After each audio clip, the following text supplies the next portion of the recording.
back up and clap them all the way to the stage. I'm super excited to introduce your last comic of the night, a rising star of Bozeman comedy, Ben Blade.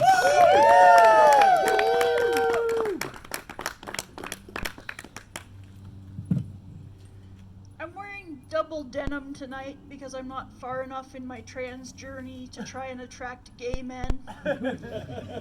And women are always down for a DIY man improvement project. I know that because I was socialized female. My name is Ben. I'm a trans guy. The more observant among you might realize that I haven't started taking like hormones or anything yet.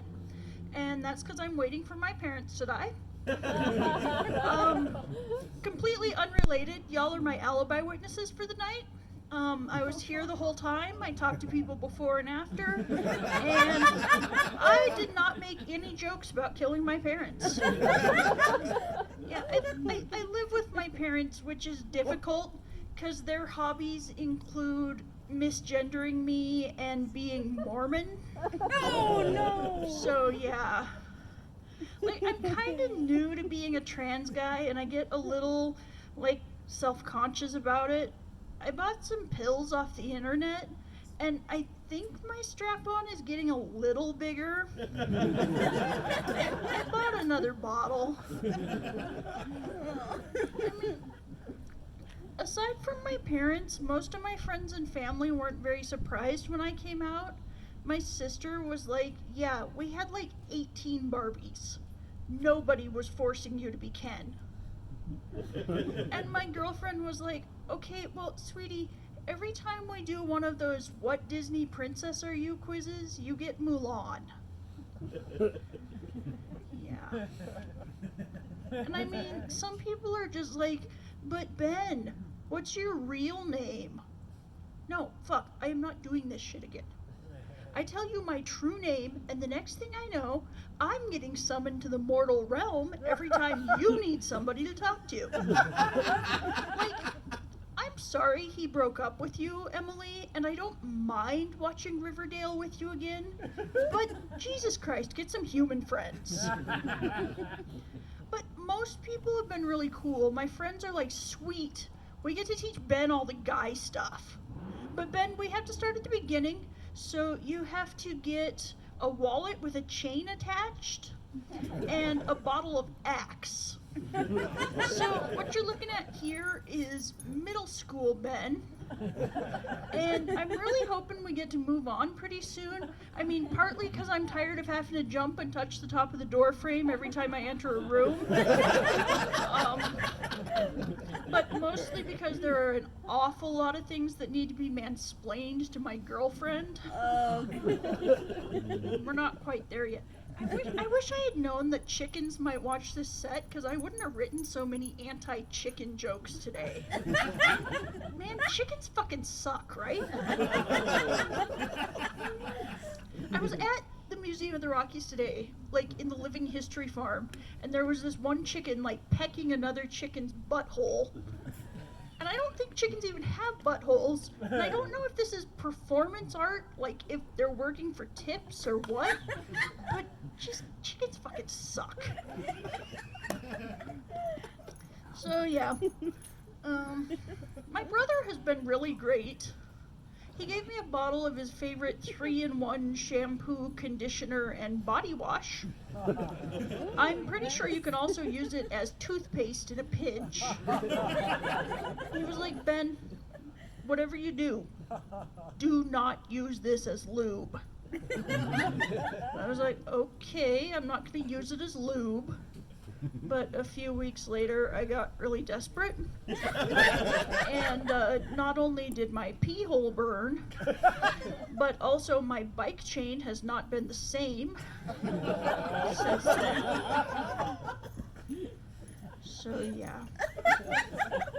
I live with my parents. We got new neighbors.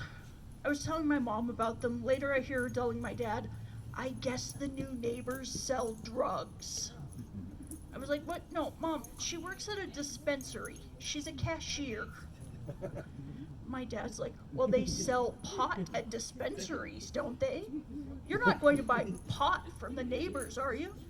No, Dad, I'm not going to buy pot from the neighbors.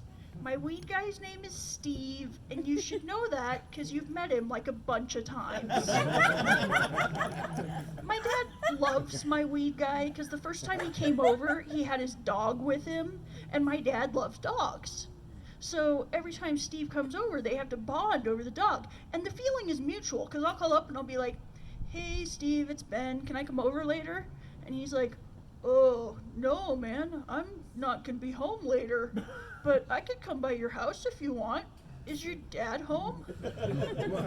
Like, Jesus Christ, Steve, get your own dad. And he's like, get your own weed, Ben. I guess maybe if Steve had his own dad, he wouldn't be a low-level drug dealer. So, yeah. My parents decided that we were going to have a homemade Christmas this year. Because, I mean, a lot of people picked up hobbies during the pandemic, you know.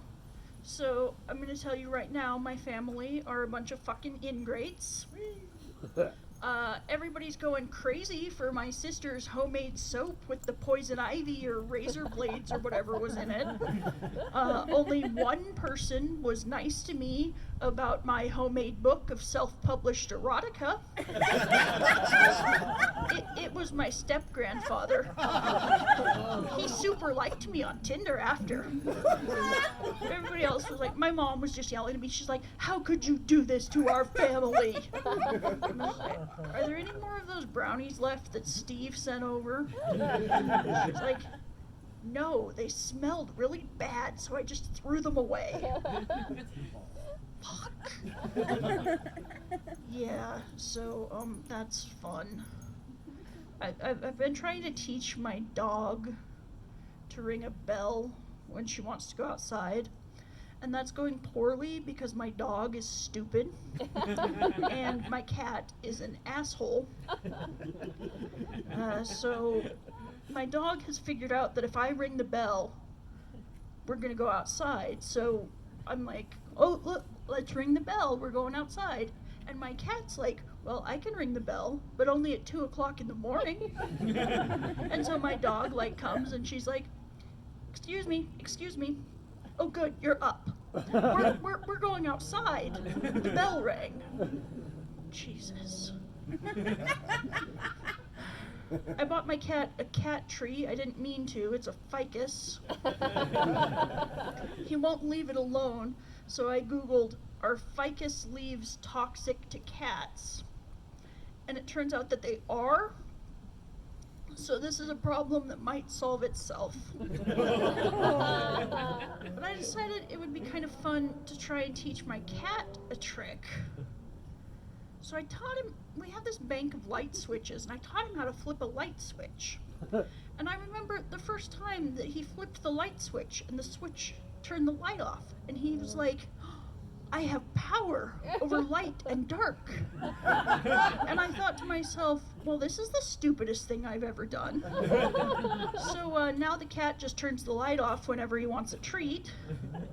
So like I'll be going to listen to some true crime at night, you know, as you do. Me and the dog will settle down on the couch with our podcast and listen to stories of people getting horribly murdered. The cat flips off the light for ambiance. Gets to be around 11. Cat rings the bell. The dog's like, oh boy, we're going for a walk. I'm like, yeah, I guess I better take you out before bed. I go outside. The true crime narrator is in my head. No one knows why they chose to walk their dog at 11 p.m. The dog's collar was found 1 mile away. No other trace was ever found. So the dog and I are walking, and then a leaf falls off of a tree. And so I turn around and I start like Scooby-Doo running back to my house. And I get like almost to my house, and the porch light goes off. And I'm like, oh shit, there's an axe murderer. This is not good. So I whip out my phone and I'm like 911, and then I realize what has happened, And that, ladies and gentlemen, is why it is a terrible idea to teach your cat how to flip a light switch. My name's Ben. Thank you very much.